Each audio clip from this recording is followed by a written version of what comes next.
Eu sou Victor Lins, sou agente social formado na UFAL Palmeira dos Índios e hoje estou como agente social do CRES aqui de Palmeira dos Índios e na Secretaria Executiva do Conselho Municipal dos Direitos e Cidadania do Idoso.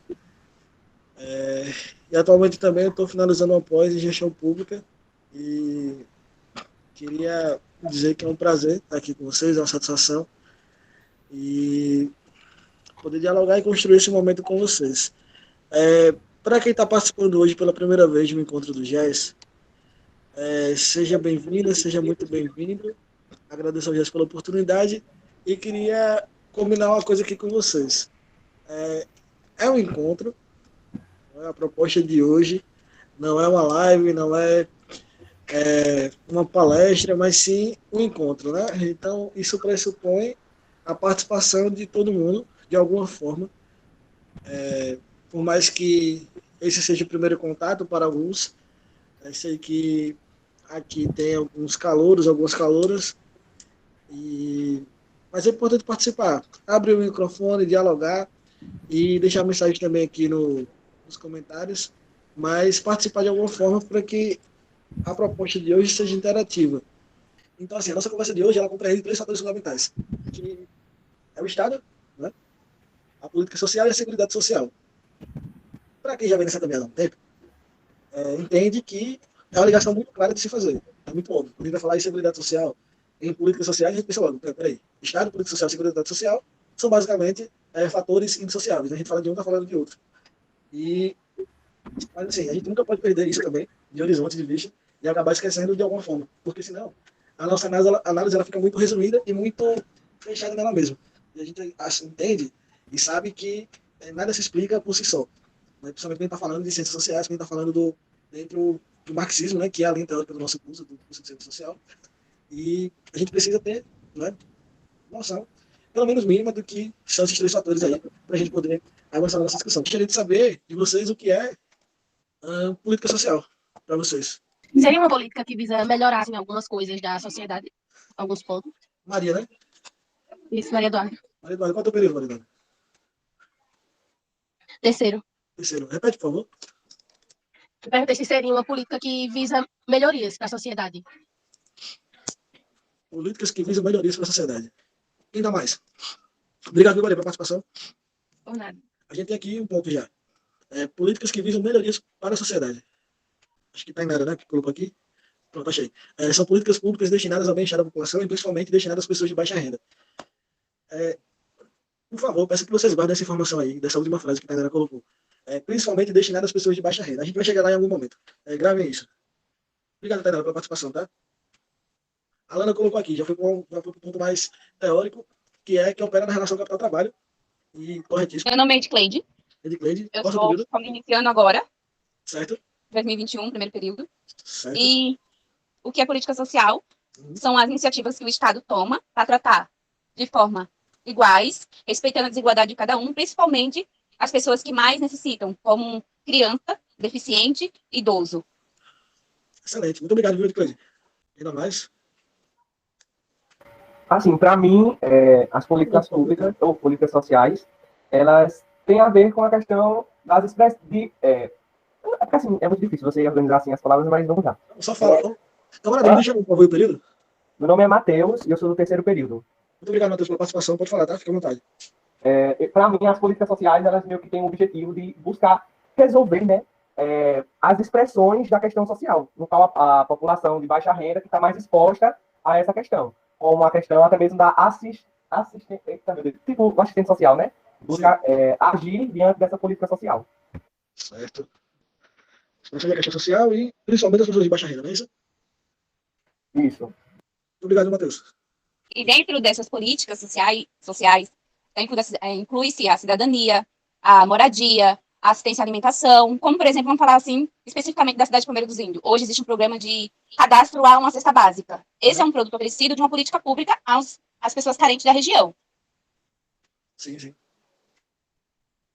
Excelente, excelente. Cidadania, moradia, alimentação, habitação.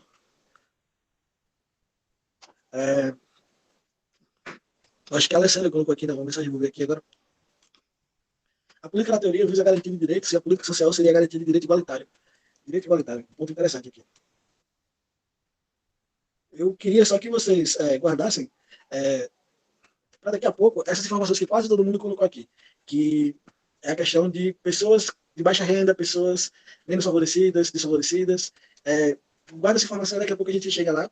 Tá? E agradeço a todo mundo pela interação, está muito bacana de ver. E deixa eu terminar aqui a resposta da Alexandra. A política, na teoria, visa a garantia de direitos e a política social seria a garantia de direito igualitário, como nossa colega falou, visando principalmente as pessoas em vulnerabilidade. Ok, muito obrigado, Alexandra. E aí a Alana já vem novamente com o ponto teórico. Muito obrigado também, Alana, pela contribuição, que aí não existe igualdade com o capital.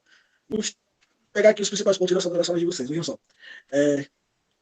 Políticas que visam melhorias para a sociedade, uma das respostas aqui. Políticas públicas destinadas ao bem-estar da população, e principalmente destinadas às pessoas de baixa renda. E busca resolver, guardem esse termo, resolver, tá? As expressões da questão social, principalmente as pessoas de baixa renda. Vejam, 2 vezes já apareceu aqui baixa renda. E aí a colega Ediclete, se não tem enganado, ela traz um ponto também nesse sentido de uma estruturação com base na cidadania, de tratar igual os desiguais, e aqui ela traz a moradia, alimentação, habitação. E a colega traz aqui também o direito igualitário, né? Tratar de uma maneira igual as pessoas, no sentido de promoção de proteção social e de política social. E aqui, já para finalizar esse ponto, a Alana traz o sentido de direito igualitário, né? Reforçando o que mais eu que tinha falado de algum ponto. E não existe, na verdade, a resposta errada aqui, né? A gente pode trazer essa discussão para a teoria que a gente discute na nossa profissão. Então, percebam que, uma definição mais ampla, política social são políticas, né? São ações contínuas e sistemáticas geridas no âmbito do Estado. E aí, elas assumem uma contradição fundamental na sua prática, na sua execução e também na sua formulação. Porque elas atendem, de um lado, os interesses, né, da classe trabalhadora, e, do outro lado, elas atendem, principalmente, sobretudo, aos interesses do modo de produção capitalista. Então, quando a gente fala de política social, quando a gente vai falar de política social, a gente está falando de mecanismos, de estratégias do Estado, né, que visam atuar, né, nessa tensão entre capital e trabalho, como a Ana muito bem colocou. Então, são políticas, quando a gente pensa em política social, de fato, como política social, a gente vai pensar em ações contínuas e sistemáticas. Ou seja, ela tem uma lógica de operação, ela vai se dar de modo contínuo na sua intervenção e de maneira sistemática, organizada. Ela cumpre uma finalidade. Ela tem o porquê, ela tem um objeto de intervenção e, necessariamente, esse objeto de intervenção, de atuação, ele requer uma fonte de recurso para isso. Então, se eu digo assim, olha, é preciso, vou tocar aqui só nos pontos que vocês falaram, tá? Eu preciso aqui de moradia, de alimentação, de habitação, e se eu consigo, através de política social, eu preciso dizer o quê? Que essa política social, que vai me garantir moradia, alimentação e habitação, eu vou precisar que ela seja contínua, né, e que ela seja sistemática, porque não pode acontecer assim à toa. Né? Ela depende de uma organização, de uma estrutura, e principalmente de um viés ideológico, que sustenta essa atuação, que sustenta essa intervenção. Não apenas isso, as políticas sociais elas vão depender da conjuntura histórica, política, econômica e social de cada momento e de cada país. Ela não vai acontecer da mesma forma em todos os países e em todos os momentos históricos do desenvolvimento do modo de produção capitalista. A gente não pode, e principalmente para quem está chegando agora, deslocar a discussão de política social do modo de produção que a gente vive. A gente só pode falar de política social dentro do modo de produção capitalista e, por estar dentro do modo de produção capitalista, ela obedece a uma lógica, não é? Que é a lógica do capital. Então, não vou me adeter aqui aos processos históricos da política social. E hoje a gente está mais conversando sobre aspectos gerais, elementos gerais, para entender um pouco sobre seguridade social, entender um pouco até do que é a proposta do GES, né? Que a proposta do GES é discutir seguridade social, né? GES é Grupo de Estudo sobre Seguridade Social. E aí a gente traz aqui elementos gerais para a compreensão da nossa discussão e que vocês vão aprofundar ao decorrer da graduação e ao decorrer das leituras que vocês forem fazer a partir daqui. Espero que desperte a curiosidade de vocês para entender um pouco mais. Como assim foi despertado, né? Inclusive, foi a proposta do meu TCC, que foi sobre política social. Então, é um campo muito vasto, muito amplo, que requer uma série de análises e compreensões e que não cabe a gente estar fazendo isso aqui agora. Mas cabe dizer que, por estar dentro do capitalismo, por nascer dentro desse sistema, ela atende à lógica desse sistema em algum momento. Tá? Por mais que seja uma conquista da classe trabalhadora, por mais que ela decorra de uma série de lutas, de mobilizações, de reivindicações históricas da classe trabalhadora ao longo do capitalismo, em seus vários estágios, ela atende a uma lógica de reprodução do capital. A partir do momento em que eu ofereço, enquanto modo de produção capitalista, enquanto Estado, políticas sociais, eu estou oferecendo as condições mínimas para que a classe trabalhadora se reproduza e assim eu consiga manter as minhas condições de dominação e de reprodução. Entende? Deixa eu ver se eu entendi. Você quer dizer que no mundo capitalista que vivemos hoje, Certo? as políticas sociais é um ganho da classe trabalhadora, porém, ela também visa, por meio do capitalismo, que essas pessoas reproduzam, e no caso de reprodução, você está falando de gerar filhos?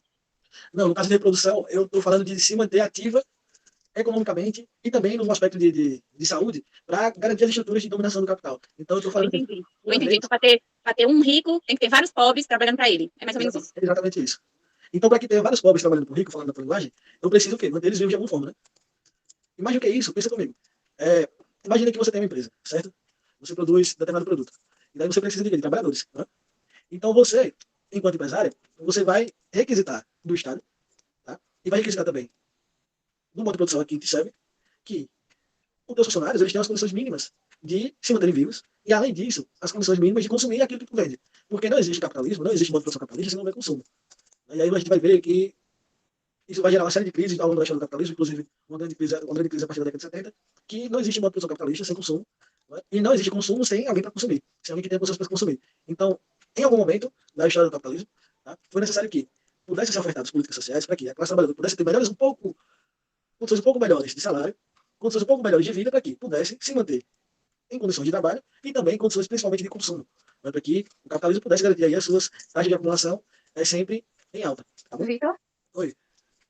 Não, eu só queria acrescentar um ponto Sim. que eu acho importante, porque também precisa da reprodução dos indivíduos, né? Precisa que Claro. a mulher engravide, que a mulher produza a classe trabalhadora, né? Isso também o capital impõe através da família burguesa e tudo mais. Claro, então, mas aí é um ponto fundamental na discussão, que o capitalismo ele subordina todas as dimensões da vida do ser humano, né? Da vida humana. Então, é um modo de produção que ele não é apenas se apresenta na esfera econômica, mas principalmente nas estruturas sociais. Interfere bastante nas estruturas sociais. Então, pensa comigo, a quem serve o racismo, o patriarcado, o machismo, né? A quem serve ao longo da história essas questões que discutimos tanto hoje na sociedade, né? Então, a mulher, dentro do modo de produção capitalista, ela cumpre um papel fundamental. Tanto quanto no sentido de reprodução, como vocês colocaram, tanto no sentido de mão de obra, de exploração, de força de trabalho, por um valor bem abaixo do que era e é até hoje em dia, em muitas situações, paga aos homens. Então, há, dentro dessa estrutura do modo de produção capitalista, essa série de dominação, de exploração e de expropriação. Então, a gente nunca deve pensar o modo de produção capitalista apenas no sentido econômico. Que muitas discussões elas reduzem o papel do modo de produção capitalista no sentido da esfera econômica. Economicamente, né, é um modo de produção que fez com que a sociedade se desenvolvesse bastante do ponto de vista tecnológico, do ponto de vista produtivo. Né? A gente não tem mais um problema de escassez que tinha séculos atrás, a gente não tem mais certos problemas em relação ao abastecimento, em relação à saúde, ciência, enfim. Uma série de questões que economicamente foram possíveis de ser avançadas dentro da estrutura do capital. No entanto, a dominação do modo de produção não se resume apenas na esfera econômica, tá bom? A gente falou sobre política social, né? E não à toa essa pergunta já vem na sequência. Tá bom, o que é o Estado para vocês? O Estado ele pode ser uma instituição que tem o objetivo de controlar. Certo. Instituição que o quê? Que tem entre os seus objetivos o controle. Certo. Para mim, segue esse ritmo também. É um órgão de poder que deveria organizar a sociedade de certa forma e também tem a função de controle. Qual é o seu nome, por favor? Jade, Muito obrigado. Quanto é o período? estou no terceiro, serviço social. Certo, muito obrigado. Tá? O Estado é também reprodutor de mais-valia. Certo. Eu também penso que é uma organização político-jurídica, e aí ela vai ter governos e territórios também próprios, né? E vai visar o bem público, só que não deixa de lado essa questão dos interesses, que o Estado vai querer sempre manter os seus privilégios. Certo. Mas você acha... Olha o microfone, não desliga não. Mas você acha que esses privilégios são do Estado? O Estado tem interesse em manter apenas os seus privilégios próprios? Não, da burguesia também, da classe, né, que tá com ele, porque que o compõe também. E aí ele vai não só administrar o país, como também tá sempre favorecendo essa classe burguesa, bem como a trabalhadora, que ele necessita para se manter. Então vai ser, como você falou no início, uma concessão, né? Um beneficiando o outro, mas a hegemonia vai sempre estar com ele. Excelente. Obrigado, Thalita. Eu vi que tem uma mensagem aqui nos comentários. Poliana. O Estado é o conjunto de instituições que controlam e administram o país. Ok, Poliana. Muito obrigado. Na minha opinião, o Estado ele é formado tanto politicamente como administrativamente, as suas ações para designar a parte do território com o qual ele é formado, as pessoas, o povo, a nação, enfim, ela organiza tudo, seja com as suas instituições de forma política e administrativa. Excelente, excelente. Muito obrigado pela participação, tá? Obrigado mesmo. Isabel, coloca aqui, ó. Órgão aparentemente acima das classes, conciliando conflito entre as mesmas. Um excelente ponto aqui da Isabel, que aí conversa bastante com o que você sugeriu até agora. E essa participação aqui foi justamente para a gente fechar esse raciocínio sobre o Estado. Tem só mais um aqui, da Andressa Keila, que acredita que o Estado seja o órgão responsável por gerir uma sociedade. Alguém dá mais? Não, né? Por enquanto não. Então vamos lá.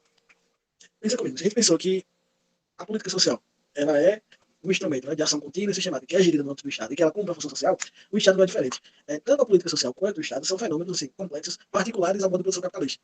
Certo? Então, peraí, calma, deixa eu voltar aqui. Peraí. A política social ela é particular ao modo de produção capitalista. E esse tipo de atuação do Estado, o Estado moderno, a forma que ele se reorganizou para atuar também é particular ao modo de produção capitalista. Porém, o Estado ele decorre de um fator fundamental na sociedade, a partir do momento em que surgiram as classes. Então, historicamente, o Estado ele é fenômeno particular da sociedade de classes. Peço aqui a correção e peço desculpas aqui por isso.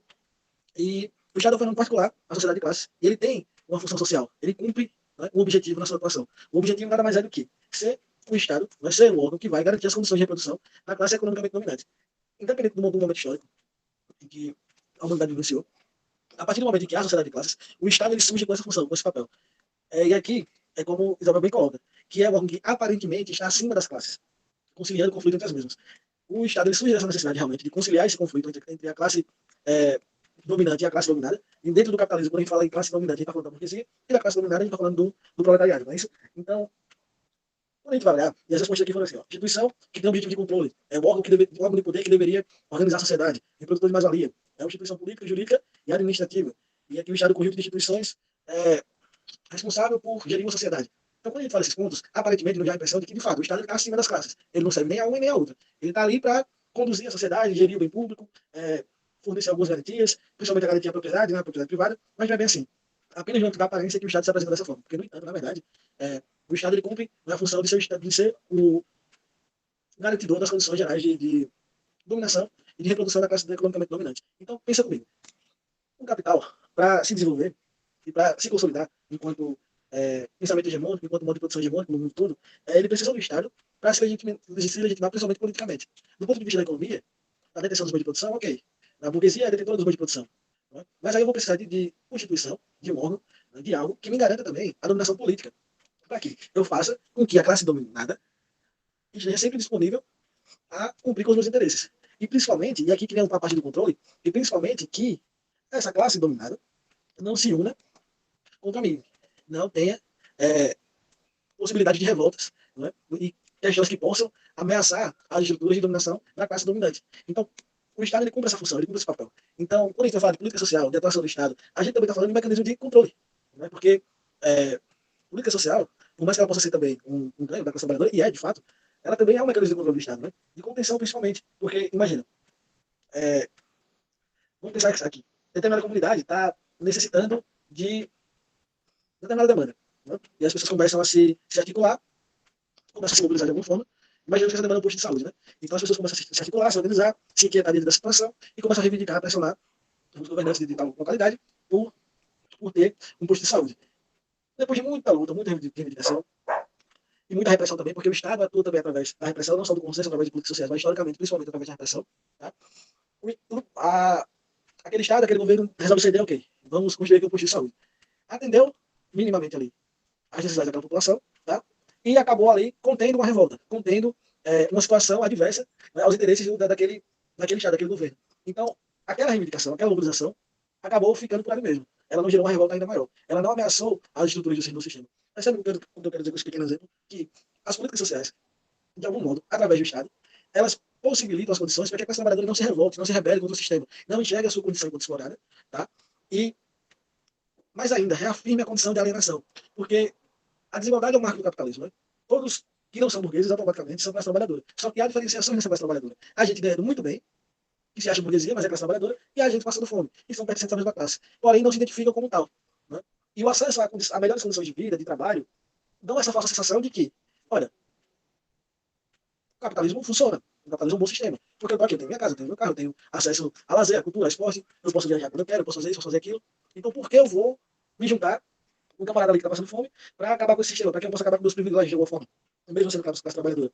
Então, essas articulações aqui são necessárias para a gente entender, para a gente compreender, né, o que é de fato a proposta do grupo e a proposta da nossa discussão de hoje. A gente está falando de um Estado que serve a classe dominante, que por mais que em algum momento atenda a demanda da classe trabalhadora, mas os mecanismos que ele usa para atender essas demandas cumprem a função de servir o capital, né? E a gente está falando aqui de uma relação de dominação e de exploração. E que, por mais que a gente vá conseguir alguns avanços, esses avanços estão ainda dentro dessa lógica. Ainda não resolvem, né, os nossos problemas. E aqui as expressões de questão social, como o Matheus colocou. Assim, só para contribuir com a discussão, principalmente com quem está tendo o primeiro contato, não é isso? E, assim, a crítica que a gente faz é o modo de produção capitalista. Porque daí alguém pode pensar, mas a pessoa tem aquilo porque trabalhou.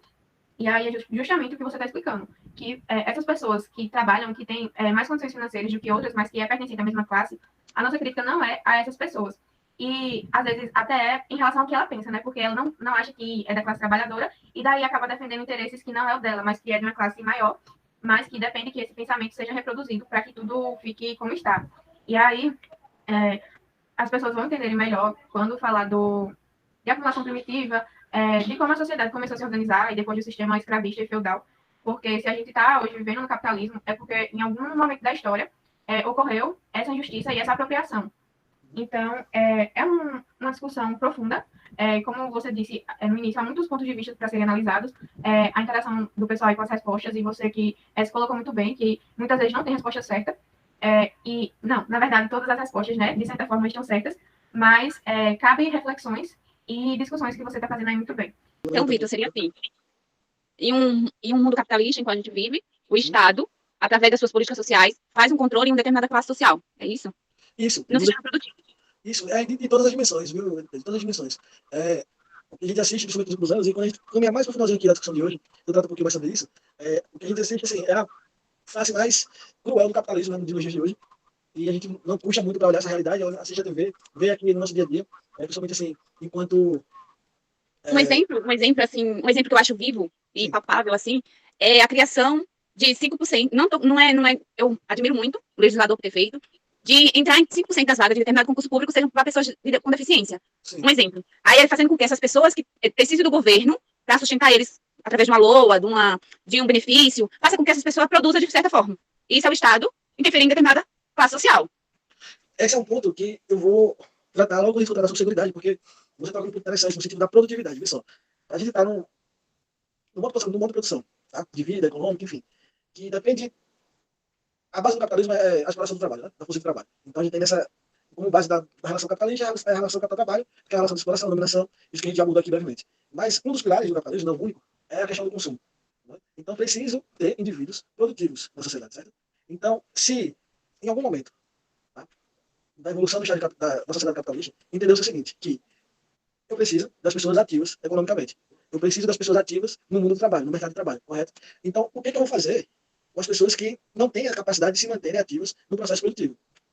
Então, eu, enquanto burguês, será que eu que vou garantir essas condições? Em muitos momentos do período do capitalismo, na história do capitalismo, se achou que não. Mas a partir do momento em que as relações econômicas elas começam a se complexificar, e o capitalismo faz a transição, o capitalismo concorrencial, o capitalismo monopolista, muda o entendimento, vira-se a chave. Peraí, o Estado agora precisa se ocupar e se responsabilizar pelas pessoas que não têm condições de ser absorvidas no mercado de trabalho. E aí, a gente vai ver quais são os mecanismos, quais são essas formas. Mas eu preciso manter o indivíduo produtivo de alguma forma, ativo economicamente de alguma forma. E entendendo aqui, como eu já falei, como eu já mencionei, de que o pessoal está acompanhando a gente, o capital, ele é um sistema, o capitalismo é um sistema, um modo de produção, que subordina todas as relações, principalmente humanas, sociais. Então, para o capitalismo, a gente nada mais é do que uma mercadoria. Tá? Então, eu preciso manter essa mercadoria em circulação de alguma forma, ativa de alguma forma. E aí é que o Estado entra com seus mecanismos, com seu aparato jurídico, legal, administrativo, para tentar garantir essas condições. Lembrei, pela pergunta da Ed Cleide, eu até coloquei que essa discussão pode ter muitos direcionamentos.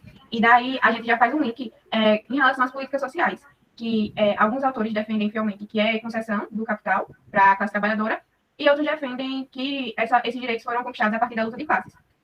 Eu, particularmente, acredito que seja tanto concessão como da luta de classes, porque se não houvesse luta de classes, eu acredito que estaria bem pior. O capital, o Estado, ele se apropria da luta da gente, se apropria das nossas causas, para lucrar.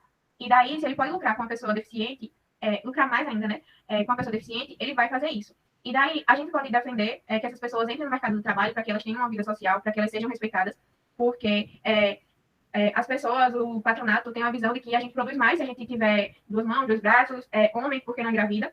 E daí a gente faz toda essa discussão, e daí também a gente já faz o link para o serviço social, tudo depende do direcionamento que a gente dá às nossas ações. Então, eu, como vou colocar, eu como agente social, eu vou defender que aquela pessoa trabalhe para que ela seja explorada pelo capital, ou eu vou fazer a minha intervenção com direcionamento para que ela tenha uma vida social, para que ela tenha condições financeiras, para que ela possa se manter. E é muito importante que a gente levante todas as discussões e todos os lados que essa discussão possa ter. Todos nós temos assim, concepções, né, que a gente vai adquirindo e construindo ao longo das nossas vidas. Né? Então, o nosso curso ele tem um direcionamento, a gente constrói o entendimento na universidade sobre esses aspectos. Não é consenso. Muitos desses pontos que a gente trabalha aqui, que a gente discute aqui, não são consensuais, mesmo dentro do marxismo. Autores vão defender lado A, outros lado B. É natural que haja realmente essa dissenso em relação a questões mais gerais, mais complexas, como Estado, como política social, principalmente no sentido de funcionalidade, no sentido dos meios, dos fins, dos objetivos. Nessa questão de concessão de classes, assim, se as políticas sociais elas são concessões de Estado, são fruto de luta de classe. Eu entendo, e agora, nesse momento, né, eu tenho o entendimento de que as políticas sociais elas têm muito de luta de classes, de conquista da classe trabalhadora, porém, eu entendo que as lutas da classe trabalhadora não são decisivas para a execução e para a expansão das políticas sociais. São importantes, são fundamentais, porém, no final das contas, no frigir dos ovos, não é o que vai decidir. O que vai decidir é a condição atual do modo de produção capitalista. A gente vai ver isso no plano teórico, colocando isso em horizonte. No período de expansão das políticas sociais, eu ofereci o capitalismo especial de forma de se reinventar para que pudesse retomar as taxas de lucro após o período de crise. A solução encontrada naquele momento, através do Keynes, foi a expansão de políticas sociais, a expansão de direitos sociais. E aí vem toda a construção do entendimento da cidadania, do acesso a melhores condições de vida, melhores condições de trabalho, com redução da jornada de trabalho, da carga horária, e também melhores salários para parte da classe trabalhadora, não para todos. E a gente está falando de 30 anos aí, onde o capital pôde vivenciar a sua melhor fase, e a classe trabalhadora também, em parte, pôde vivenciar aí algumas melhorias. A gente está falando dos Estados Unidos e de alguns países centrais da Europa, tá bom? Então, naquele momento foi interessante para o Estado, para o capitalismo, abrir mão de algumas questões e expandir política social. Só que a gente vê que na quadra seguinte, a partir dos anos 70, no momento de retração da economia mundial e da inclusão da crise estrutural, que aí já não é mais interessante para o capital desenvolver essas políticas. E aí a gente vem assistindo o que a gente está vendo hoje, né? No liberalismo, que é com todo o seu cenário de distribuição para a classe trabalhadora, de redução de direitos, de redução de financiamento, de recursos, de políticas sociais, enfim, um movimento contrário que a gente assistiu no século passado. Né? E isso que a gente falando do Brasil, a gente nem venceu esse período, mas a gente chega lá. Então, só para ver que, por mais que a luta de classe ela seja importante, fundamental, ela não é decisiva, ela não vai determinar a condição da política social nos momentos de história do capitalismo. Segundo, com atenção, tá, por favor. Seguridade social seria segurar o que é? Segurar essa barra que gostar de você, ou segurar o bichinho enquanto participa desse encontro? O que vocês diriam? Eles mandaram aí um salve para o sonho de raça dele, né? Segurar essa barra que gostar de você. Então, eu acho que vai ter das alternativas, infelizmente, então pode avançar aí a discussão. Dos dois, na verdade. Outra coisa, quem riu, quem não riu vai ser ladeira abaixo agora, viu? Agora se preparem que chegamos na discussão. Na verdade, a segurança social compreende as políticas de saúde, assistência e previdência. Antes de continuar e explicar já aqui o que é a seguridade propriamente dita, eu gostaria de saber de vocês aí o que vocês entendem por seguridade. O curso, eu acho que eu nunca ouvi falar desse termo, porém, o que eu entendo de seguridade social é tipo. Peraí, deixa minha cabeça funcionar aqui um pouquinho. Deixa eu ver como posso explicar. Não, eu não consigo encontrar uma palavra, vou falar essa. É das pessoas que, tipo, necessitam mais um seguro de que elas, tipo, podem, não é uma vida normal, mas, tipo, elas podem ter seus direitos. Pessoas, principalmente, que vivem em situações muito precárias. Ok. A seguridade social, ela compreende as ações e iniciativas da parte pública e da sociedade. Por isso que ela é composta pela saúde, a previdência e a assistência social. Porque são os três, é um conjunto, né? Na realidade, é um conjunto que forma a seguridade social. Ok. Todo mundo muito bem afiado aqui. Ninguém caiu na pegadinha lá que eu coloquei anteriormente, então tá tudo tranquilo. Então, também aqui que Jasmine colocou que sabe que é dividido entre saúde, assistência e previdência. E Isabel coloca que é outro pé que acompanha saúde, previdência e assistência. Excelente. Excelente. Então, alguém dá mais? Mas não, Vitor, só um detalhe que eu achei interessante, que eu observei, foi quando a Jade colocou, assim que ela começou a falar, que no curso ainda não viu. Então, assim, a gente antes daqui estava conversando sobre isso, né? Sobre a importância dos debates do GES. Eu acho que isso é um ponto muito importante, porque realmente eu estou na mesma turma que a Jade no terceiro período. Então, assim, a gente até agora não teve nenhuma discussão nas aulas sobre seguridade social. E aí a gente está iniciando ainda, mas ainda não entrou nesse tema. E quem tem a oportunidade de estar no GES já está vendo, né, e entrando nessa temática que vai acompanhar toda a nossa atuação e formação, né? Então, acho que é muito importante a gente enfatizar a importância tanto do GES debater esse tema, quanto de nós, estudantes, estarmos engajados nesses debates, para ir além do que a faculdade e a sala de aula, né, oferece. E é um ponto, Thalita, que, assim, causa estranhamento, né, se vocês for pensar, a gente está no curso de serviço social, vocês estão no curso de serviço social, e pensar que o terceiro período, 3 semestres, e até agora, não se ouviu falar tanto assim de seguridade social, que é, no final das contas, o nosso principal campo de intervenção, a educação profissional. E foi daí que partiu a inquietação para a criação do GES, né? A gente poder discutir durante o processo de graduação, não apenas no final, mas eventualmente no TCC, porque a nossa produção, a maioria da nossa produção, na verdade, ela sempre acaba recaindo sobre os campos de estágio. Então, vai ter muito TCC sobre assistência, sobre a saúde, sobre previdência nem tanto, porque não é um campo que tem aberto muita vaga de estágio, também é um campo que a gente não tem, infelizmente, muita propriedade de aproximação. Então, assim, a saúde e a assistência são recordistas em produção de artigos, de TCC, de pesquisas, e a gente sabe isso a partir ali do quarto, quinto período, e isso causa um pouco de estranhamento na gente. Então, a gente poderia, como é que se diz? A gente poderia cutucar um pouquinho os nossos professores, quem sabe, para que a gente comece a ter essa discussão um pouco mais séria, a gente comece a aprofundar da forma que deveria a discussão sobre seguridade, né? Então, veja bem, os conceitos que trouxeram aqui, que trouxeram até aqui, são totalmente condizentes com o que é a seguridade. A Raine acabou de levantar a mão, então, prioridade para ela, pode falar. Vocês bem colocam, né? Eu sou Raine Stephanie, tá, gente? Sou uma breve apresentação aqui, uma intrusa no meio do grupo de vocês. Eu não tenho nem mais período, na verdade, pelo processo de construção do TCC, finalização, na verdade. E aí tô aqui participando, ouvindo a discussão de vocês. E, de fato, o que Isabel e Vitor colocam é uma inquietação que parte de muito tempo da gente, assim, por várias vezes, inclusive, eu e Vitor falamos muito sobre isso, sobre essa inquietação, dessa necessidade de falar sobre as políticas sociais, né, de entender o que são os espaços de atuação do assistente social, né, porque a gente cai de paraquedas no serviço social, sem entender exatamente o que é o curso, e aí você vê os meninos no terceiro período já, e sem uma proximidade direta com os nossos campos de atuação, né. Então, de fato, a necessidade desse grupo de estudo, de estar atento à participação desse grupo, é fundamental, né, porque eu mesmo senti muito essa falta durante a minha graduação, de ter esses espaços de discussão, de fato, sabe, de chegar e entender quais são os nossos espaços e como lidar com essa atuação.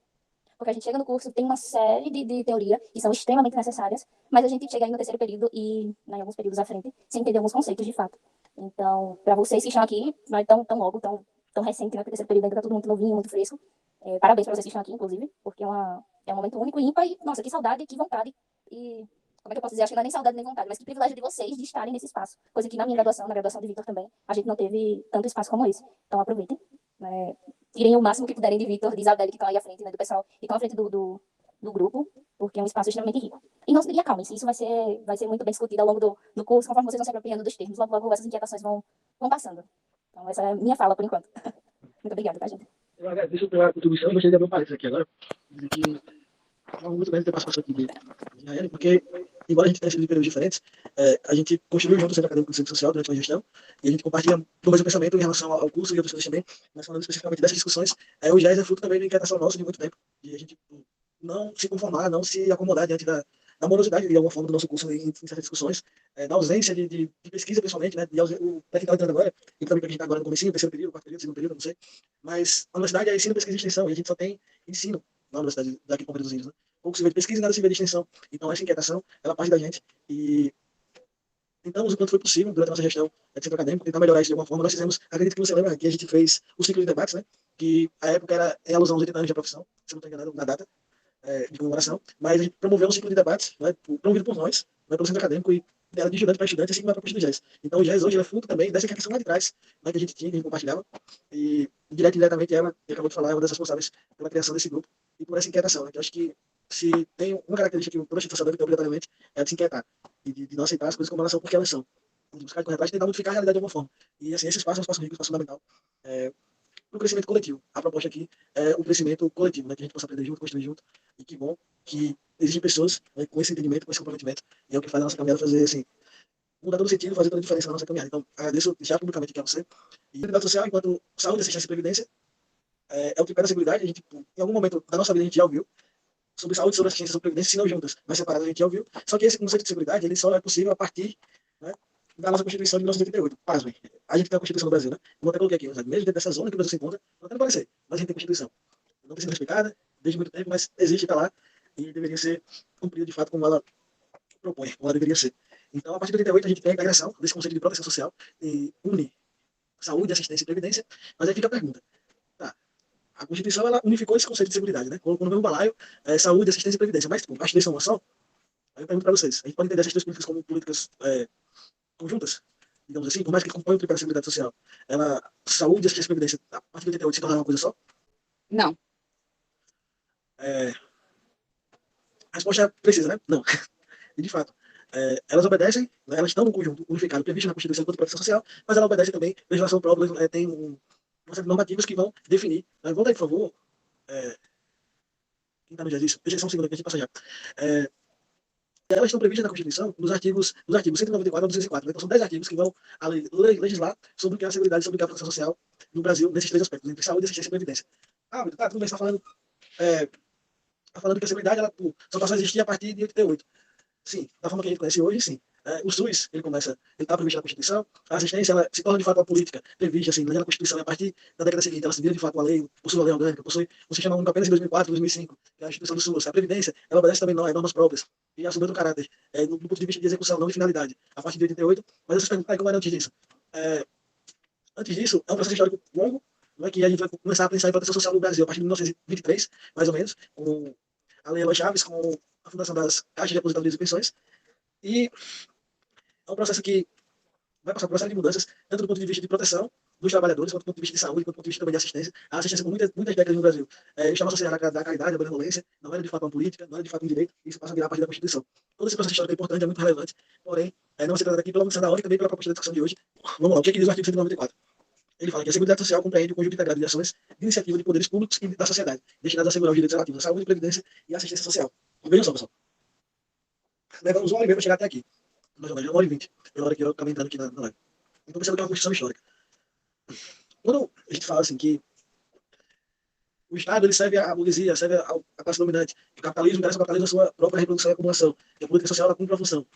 E que o que interessaria para a gente, em geral, dentro de uma produção capitalista, é que o Estado pudesse se responsabilizar com políticas sociais, pudesse ser aquele órgão que, de fato, financiasse e se ocupasse com a execução das políticas, né? Ou seja, que oferecesse um sistema de saúde de qualidade, que oferecesse um sistema de educação de qualidade, assistência, previdência, que as pessoas tivessem direito de se aposentar e receber seus benefícios, que as pessoas pudessem ter acesso à educação pública, gratuita, de qualidade, seja no ensino superior, no ensino básico, que as pessoas pudessem ter acesso ao sistema de saúde que realmente funcionasse, pudessem ter acesso a exames, a medicamentos, a cirurgias, a consultas, de todos os níveis. Então, esse seria o plano ideal para as políticas sociais, e isso seria aquilo que estaria previsto na Constituição, tá? A não ser que os interesses do capital também não fossem atendidos. Então, a gente tem que ter muito cuidado ao analisar os artigos, as frases, as falas, porque a gente acaba entendendo, de fato, quais são os interesses por trás daquilo que a gente está vendo. Né? Porque, veja, aqui, ó, nesse ponto, que a Seguridade Social compreende o conjunto integrado de ações de iniciativa do poder público e da sociedade, destinadas a assegurar os direitos relativos à saúde, à previdência e à assistência.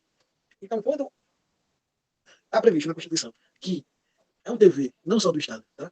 Não só do poder público, mas também da sociedade, a gente vai acabar percebendo que essa sociedade não se trata bem das pessoas, mas sim das instituições, das empresas, tá? E principalmente aqui quando eu falo da iniciativa privada. Então a gente precisa prestar atenção nesses detalhes, tá? E aí eu peço que passe o slide para a gente adiantar aqui a discussão.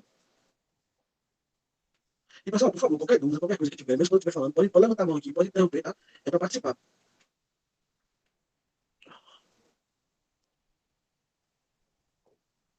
Então aqui está aqui, ó.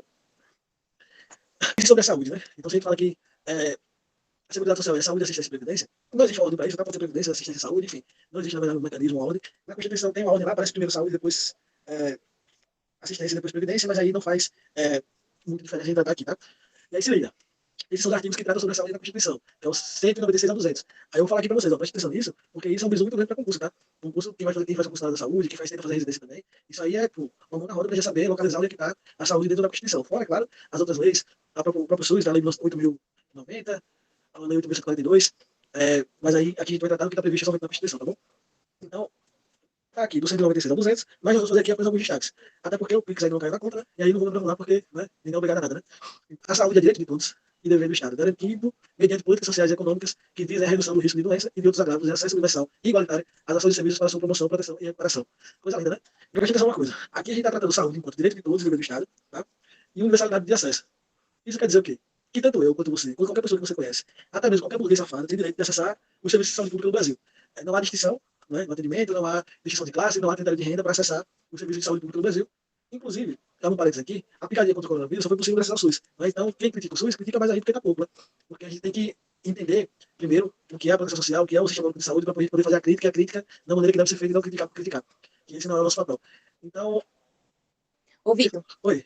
Inclusive, esse acesso ao SUS, à saúde, dá direito a brasileiro, brasileiro naturalizado e estrangeiro. Passou mal aqui no país, a gente atende. Sim. E aí é que está a questão de diferenciação da seguridade, né? A gente tem de um lado a saúde com a universalidade do acesso, né? E aí qualquer pessoa, né, estando dentro do brasileiro, ela vai ter direito, né, ao atendimento do SUS de forma gratuita e não tem nenhum critério seletivo quanto a isso, de renda, né? Só pode acessar o SUS quem não puder pagar por ele. Só pode acessar o SUS quem ganha até a faixa de salarial. Não existe isso. Qualquer pessoa ela tem acesso ao serviço público de saúde do Brasil. Então, a gente dá negócio do artigo 196 que fala, né, que o SUS, que a saúde é direito de todos, é de acesso universal e de dever do Estado também. Eu trago, assim, algumas observações. As meninas falaram em relação à não aproximação delas com a temática no terceiro período. Eu só li o texto da Constituição quando eu entrei no grupo do Vitor. Como eu já falei para vocês, a gente se reuniu.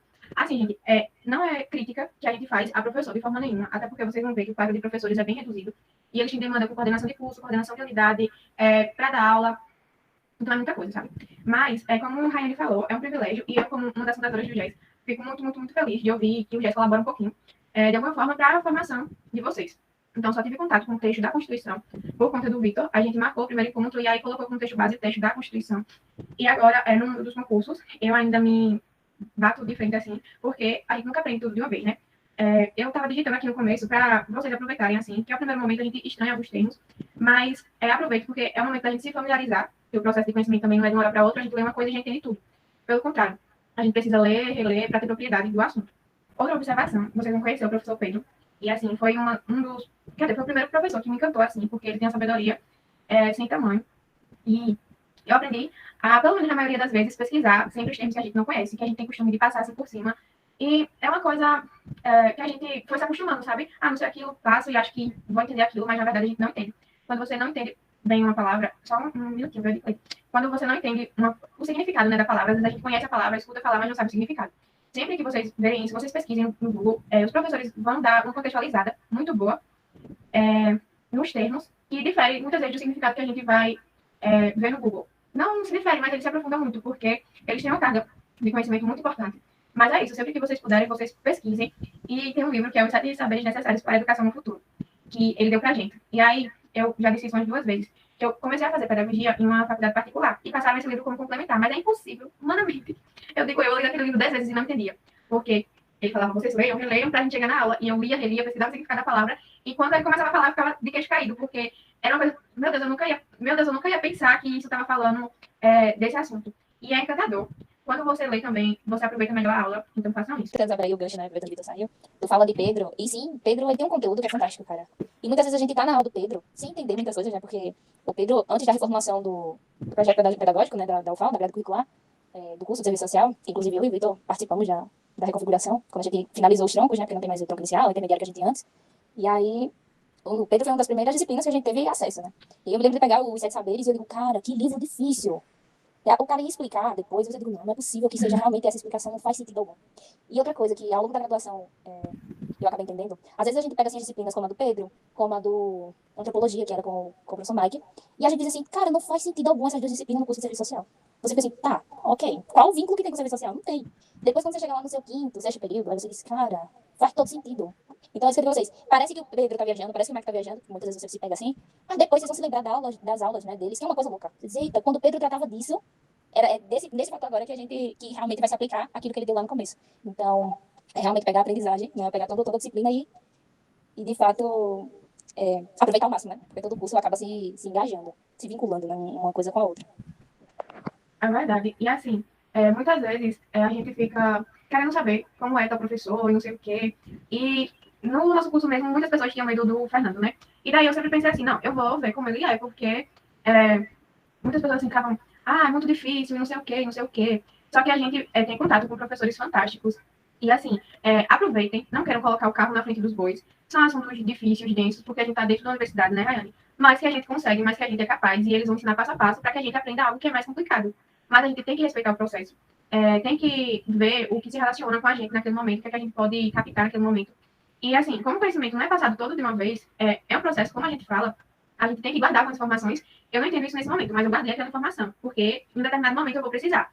E não pegar e dizer, eu não vou precisar disso, e se fechar. E quando a gente se fecha, a gente faz muita coisa. Aproveitem cada espaço, cada professor, leiam, perguntem. E uma coisa que eu aprendi também na universidade é que a gente lê e critica os autores, faz um estudo e criticar no sentido de que a gente não precisa concordar com tudo. Que a gente pode ter o nosso ponto de vista, desde que ele seja coerente com o nosso código de ética, com aquilo que o curso defende, mas que a gente pode discordar de um ponto ou outro, e que isso é muito saudável para a produção de conhecimento. Falando do professor Pedro, do professor Mike, eu já tive algumas aulas com eles, e apesar de eu ter, sei lá, essa impressão também de que, não tá falando de matérias que pareciam ser mesmo do serviço social, são matérias tão ligadas a entender a sociedade, o mundo, o que acontece, no caso das matérias que eu tive foi antropologia, filosofia, e as 2 do PLE, que eu não lembro o nome, também foram com eles. E é tão ligada a isso, eu consegui entender tanta coisa, e ver tanta coisa que eu não sabia tanto antes, que eu, não fiquei nesse pensamento de não agrega em nada.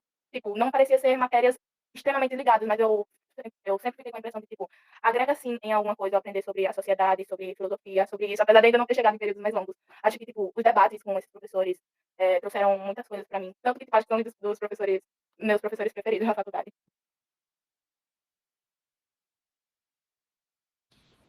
Eu também, eu sempre busquei aproveitar, principalmente lógica, que as pessoas, não vou usar isso nunca. Mas que se a gente está dentro da universidade, é porque a gente precisa daquilo. E daí, a gente não negar nada mesmo. E procurar relacionar. É como eu falei, não sei se foi no começo ou foi em outro encontro. Que a gente discute seguridade social, tanto de forma mais direta como de forma indireta. E cabe a gente relacionar isso. Relacionar o que a gente vê no dia a dia com o que a gente lê.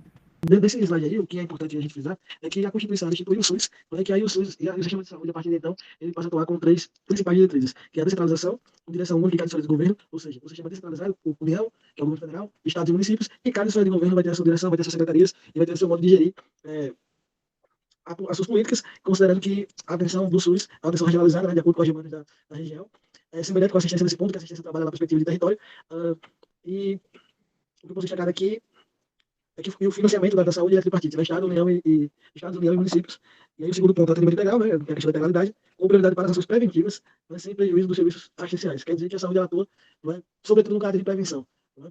E não que por ter o caráter preventivo que vai deixar de lado as outras demandas, as outras situações, mas é só uma diretriz, né, de como deve atuar a política e focando aqui na integralidade. E o terceiro ponto é a participação da comunidade, no sentido de que não só do acesso ao serviço, mas também da construção da política, né? do monitoramento, do controle, da gestão e na definição das prioridades, tá bom? A gente vê agora o 198, a gente vê agora o 199, que ele diz o seguinte: assistência à saúde é livre à iniciativa privada. Aqui é onde começa a engrossar. Por quê? Porque se a gente fala que o acesso à saúde é universal, que é dever do Estado garantir esse acesso universal, o artigo 199 ele faz o favor de abrir espaço para a iniciativa privada dentro da estrutura do SUS. Então aqui é que começa, né, a aparecer brechas para que a iniciativa privada comece a se apoderar do serviço público. E comece também aqui a ser participante na hora da divisão do bolo, né, que seria então o nosso fundo público para a divisão de recursos. E aí, tudo bem, a gente abriu para a iniciativa privada, mas a gente não está perdido, né? Segundo eles. Por quê? As instituições privadas poderão participar de forma complementar do Sistema Único de Saúde, segundo diretrizes deste, mediante contrato direto ao público, de direito público ou convênio, tendo preferência às entidades filantrópicas e sem fins lucrativos. E aí é verdade a destinação de recursos públicos para auxílios ou subvenções das instituições privadas com fins lucrativos, e é verdade a participação direta ou indireta de empresas, enfim, vai fazer um destaque aqui embaixo. O que é importante a gente aprender aqui dessa informação? As instituições privadas, elas poderão participar de forma complementar, ou seja, elas vão poder atuar somente naqueles serviços em que não são possíveis ser ofertados dentro da estrutura do SUS.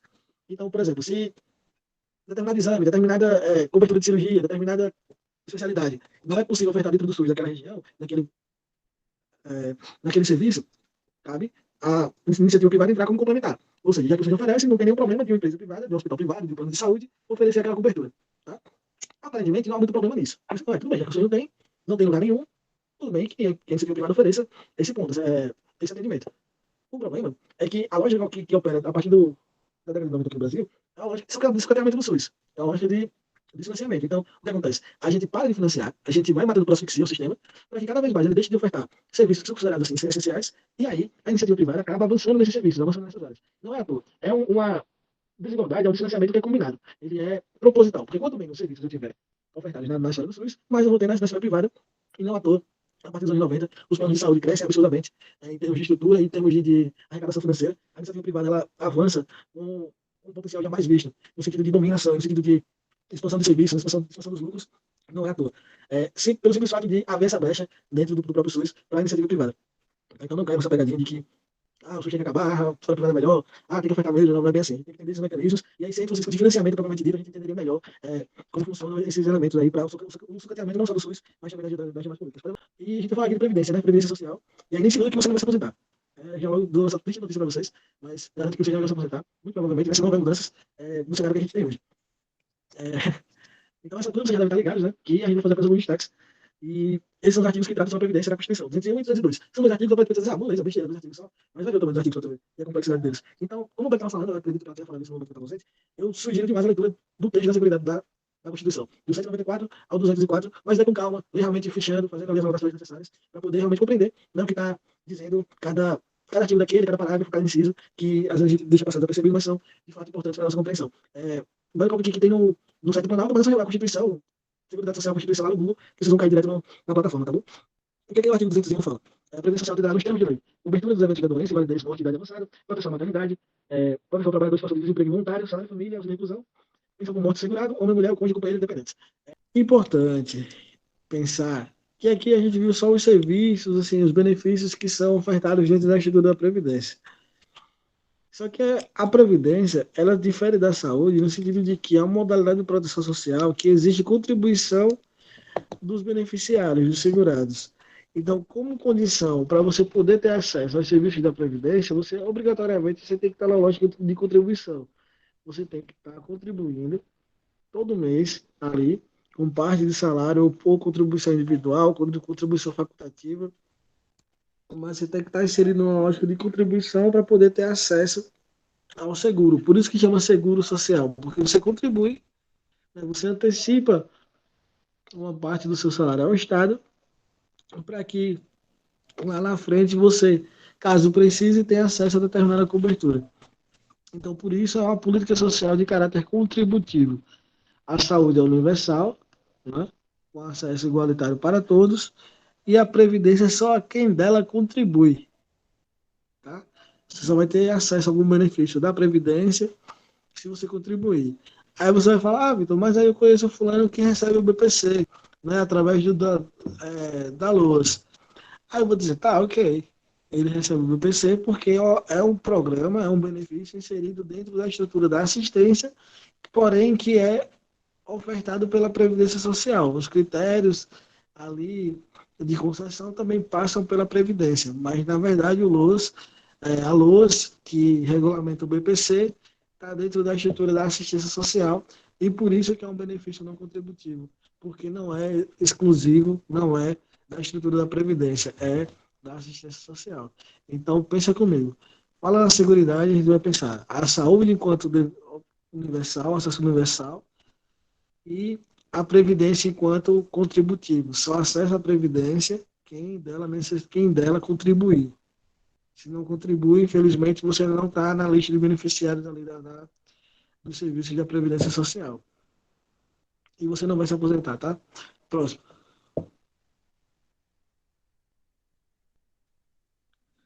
E a assistência social? Vamos no mesmo esquema, né? Só os destaques, pois ninguém quer amanhecer o dia aqui. Parece que eu estava até adivinhando, vai avançar da hora.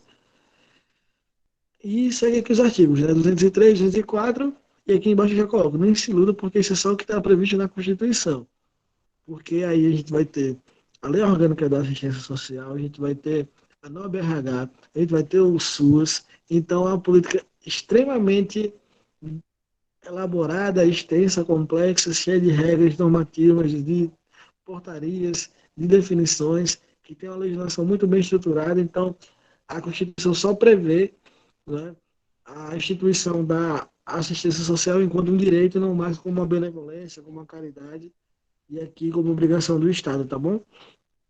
Pode passar.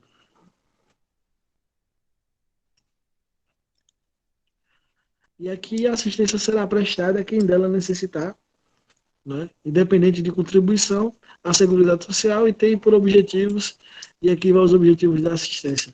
Pode passar. Enquanto está passando, eu vou falar aqui da diferença agora das três. A saúde, ela é universal. A previdência, ela é de quem dela contribuir. E a assistência é de quem dela necessitar. Então, só vai ter acesso à assistência se você necessitar dos serviços da assistência. Não é universal, é uma política seletiva, que de fato aqui vai atuar, né, nas camadas da população que necessitem do serviço da assistência. Aí lembra daquela questão do baixa renda que a gente estava falando lá no começo, quando a gente estava definindo o que é política social? Quando a gente fala em política social, a gente pensa automaticamente que são políticas voltadas a público de baixa renda, de vulnerabilidade social, de condição de miséria, de pobreza. Isso está certo até certo ponto. Por quê? Porque não só precisa da assistência quem é de baixa renda. Porque a assistência ela oferece outros serviços, principalmente os serviços de fortalecimento de vínculos familiares, atendimento a usuários que por algum motivo houve a violação de direito no seu seio familiar, lida, infelizmente, no seu dia a dia com situação de violação de direitos contra idosos, contra crianças, contra adolescentes, e não só ter esse público não é necessariamente pobre, não é necessariamente de baixa renda. A gente vai encontrar esse tipo de abuso, esse tipo de violência, esse tipo de situação de fragilização dos vínculos em todas as camadas sociais. Então, pensar política social não é pensar apenas em pessoas de baixa renda, pessoas de situação de miséria ou vulnerabilidade social. Até porque a saúde é uma política destinada a todo mundo, a educação também. O acesso à educação ela não se dá apenas às pessoas de vulnerabilidade social dentro do sistema público, né, de ensino, embora a educação não faça parte do tripé da seguridade, né? A previdência também não é necessariamente para pessoas de baixa renda. Então, a gente deve quebrar um pouco esse mito de que política social é exclusivamente para públicos de baixa renda, de condição de vulnerabilidade, tá? E aqui toca no que eu estava falando, que os objetivos da assistência é a proteção à família, a maternidade, a infância, a adolescência e a velhice, né? E o amparo às crianças e adolescentes carentes, promoção de integração ao mercado de trabalho, habilitação e reabilitação das pessoas portadoras de deficiência, promoção de sua integração à vida comunitária e a garantia do salário mínimo. E aqui o BPC, como eu estava falando, né, que é a garantia do salário através da Lei Orgânica de Assistência Social. E aqui esse item 1, ele é a proteção à família, maternidade, infância, adolescência e velhice, né? No sentido de que a comunidade, a família, o território são os elementos centrais da política de assistência, e trabalhar esse fortalecimento do vínculo do indivíduo com a sua família, da família com a comunidade, do indivíduo com a comunidade, né, e trabalhar esse sentimento de pertence, né, à coletividade, a reafirmação das identidades, trabalho com as minorias, enfim, é um trabalho muito extenso, muito complexo da assistência, que não pode ser resumido ao caráter financeiro, ao caráter econômico, ao atendimento a pessoas e famílias em situação de vulnerabilidade social. Reduzir a política de assistência a isso é reduzir a nossa atuação profissional, a nossa intervenção profissional, como se a gente fosse apenas agente de transferência de renda, né? Como se a renda por si só fosse resolver os problemas da família. Pode avançar.